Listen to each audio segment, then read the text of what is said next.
નમસ્કાર ધોરણ 8ના વહાલા વિદ્યાર્થી મિત્રો, આજે આપણે આ વિડીયો લેક્ચરની અંદર તમારું ગુજરાત સરકાર દ્વારા જે સ્વ અધ્યયન પોથી આપવામાં આવેલી છે તેમાં ભાગ નંબર 3 આ ભાગ નંબર 3ની અંદર સામાજિક વિજ્ઞાન વિષયનો પાઠ નંબર 3 છે ભારતનો પ્રથમ સ્વાતંત્ર્ય સંગ્રામ એમનું સંપૂર્ણ સોલ્યુશન આપણે જોવાના છીએ. તે પહેલાં એક નાનકડી વાત કરી દઈએ. નીચે ડિસ્ક્રિપ્શન બોક્સની અંદર એક પ્લેલિસ્ટ આપેલું છે, ત્યાંથી તમે ભાગ 3માં આવતા તમામ વિષયના સોલ્યુશન મેળવી શકો છો. તો જોઈએ પ્રશ્ન નંબર પહેલો. નીચેના વિકલ્પમાંથી સાચો વિકલ્પ પસંદ કરીને લખો, જેમાં પહેલું ઈસવીસન 1857નો સ્વાતંત્ર્ય સંગ્રામ માટેનું આર્થિક કારણોમાંનું કયું કારણ ન હતું? તેમાં આવશે સી, ભારતીયોને ખ્રિસ્તી ધર્મમાં વટલાવવાનો પ્રયત્ન. બીજું, ઈસવીસન 1857ના સંગ્રામ સમયે જાગીરદાર કુંવરસિંહ ક્યાંથી નેતૃત્વ કર્યું હતું? તો બિહારથી. ત્રીજું, ઈસવીસન 1857નો સ્વાતંત્ર્ય સંગ્રામ સર્વપ્રથમ કોણે શરૂ કર્યો હતો? તો સૈનિકોએ. ચોથું છે, ઈસવીસન 1857ના સંગ્રામ માટેનું તાત્કાલિક કારણ કયું હતું? તેમાં આવશે વિધાન બી સાચું છે, એટલે કે બીજું જે વિધાન છે એ સાચું છે.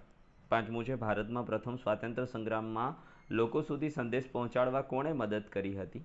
તો એમાં આપેલ તમામ એટલે કે લોકનાયકો, ખેપિયાઓ અને ભજનીકો બધાએ મદદ કરી હતી.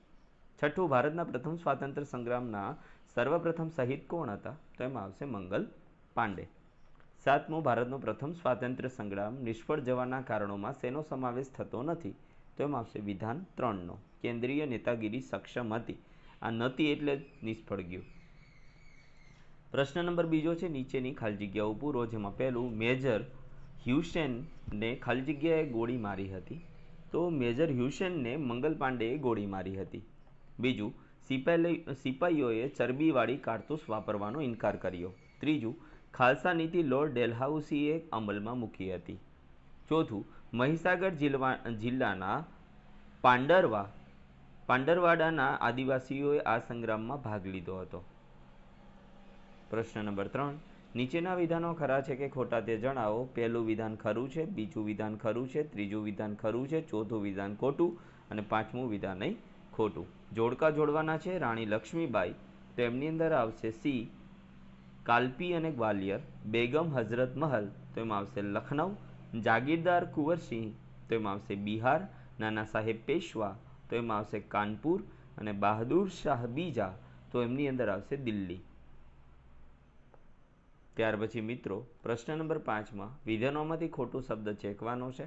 તો આપણે પહેલાની અંદર લાભદાયક ચેકીશું, બીજાની અંદર વેલેસલી ચેકવાનું છે, ત્રીજાની અંદર આદરપૂર્વક ચેકવાનું છે, ચોથાની અંદર ન હતો અને પાંચમાની અંદર અસરકારક એ તમારે ચેકવાનું છે. મને ઓળખો, હું ભારતના પ્રથમ સ્વાતંત્ર્ય સંગ્રામને રાજકીય અને ધાર્મિક બળવો કહેનાર છું. તો ડિઝરાયલ. કોણ હતું? ડિઝરાયલ. બીજો છે, હું કાલપી અને ગ્વાલિયરનું શક્તિશાળી નેતૃત્વ કરનાર સ્ત્રી નેતા છું. તો રાણી લક્ષ્મીબાઈ. અમારે ધાર્મિક ભાવના વિરુદ્ધ દરિયા પાર જવાની બાહેંધરી આપવી પડતી હતી ભારતીય સૈનિકો. અને મને અંગ્રેજો કાચા માલનું સંસ્થાન અને પાકા માલનું બજાર બનાવવા માંગતા હતા. તો એમાં આવશે ભારત. ત્યાર પછી પ્રશ્ન નંબર 7 છે. નીચેના પ્રશ્નોના 1-2 વાક્યમાં ઉત્તર લખવાના છે, જેમાં પહેલું, કયા રાજ્યો ખાલસા નીતિનો ભોગ બન્યા? તો જેતપુર, ઝાંસી, સંબલપુર, નાગપુર ખાલસા નીતિનો ભોગ બન્યા હતા. બીજું, અંગ્રેજો ભારતીય ખેડૂતોને કેવા પાકોના ઉત્પાદન માટે ફરજ પાડતા હતા? તો અંગ્રેજો ભારતીય ખેડૂતોને કપાસ, ગળી, રેશમ જેવા પાકોના ઉત્પાદન માટે ફરજ પાડતા હતા. ત્રીજું, અંગ્રેજોની જકાત નીતિ કેવી હતી? તેનું પરિણામ શું આવ્યું? તો અંગ્રેજોની જકાત નીતિ અન્યાયી હતી. તેના કારણે ભારતનો ખેડૂત વર્ગ બરબાદ થઈ ગયો. ચોથું, ભારતીય સૈનિકો પર કેવા કેવા પ્રતિબંધ ફરમાવવામાં આવ્યા હતા? તો ભારતીય સૈનિકોને પાઘડી બાંધવા, તિલક કરવા અને દાઢી રાખવા પર પ્રતિબંધ ફરમાવવામાં આવ્યો હતો. પાંચમું, ઈસવીસન 1857ના સ્વાતંત્ર્ય સંગ્રામનું પરિણામ શું આવ્યું? તો ઈસવીસન 1857નો સ્વાતંત્ર્ય સંગ્રામ નિષ્ફળ ગયો. સંગ્રામમાં ભારતીયોની હાર થઈ.